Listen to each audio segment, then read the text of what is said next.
Կառուցության ապահովագրության համակարգից որ օգտվելու ավատ, որ թոշակը բարձրանալու Էտա Ղարաբաղի շարժումով մեզ դրել են թակարդի մեջ, որ թոշակը չբարձրանանք, ասենք Ղարաբաղի համար, աշխատավարձ չբարձրացնենք, ասենք Ղարաբաղի համար, զինվորներին տանենք բանակ թալանեն, ասենք Ղարաբաղի համար, եւ ոչ, մանիպուլյացիան Ղարաբաղի հարցն ա եղել եւ մենք տրված ենք եղել այդ մանիպուլյացիաներ, եւ ես ուրախ եմ, մարդիկ ինձ ոնց են դիմավորում, շատերը կողմ են, գիտեք ինչի համար, որովհետեւ ես ի տարբերություն մյուսների դուխ եմ ունեցել այդ ճշմարտությանը նայել եւ այդ ճշմարտությանը բարձրաձայնեմ, ոչ թե հազար ներողություն էլի ոչ վարչապետական բառապաշարի համար, չէ չեմ ասի, չէ ուրիշ ձեզ հետ կապված չէ,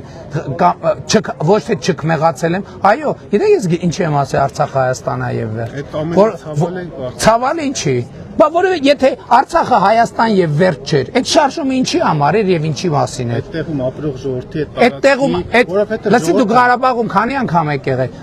Ղարաբաղում ժողովուրդը չի ապրել, Ղարաբաղում ժողովուրդը եղել է Քոչարյանասերժական կլանի պատանդը, որ իրանք Ղարաբաղ անունը ասելով իշխանությունը Հայաստանում պահել, Ղարաբաղի ժողովուրդը հիմա է ապրելու եւ Հայաստանում ապրելու, որտեղ տուն ա ունենալու, խաղաղություն ա ունենալու, աշխատանք ա ունենալու, սոցիալական երաշխիք ա ունենալու։ Ես հուսամ որ տենց է կլինի։ Համոզված եղեք որ տենց էլ կլինի։ Եկեք մեզ հետ քայլեք, շփվեք, տեսեք որ տենց էլ կլինի։ Ավել պակասի համար կներեք ինձ։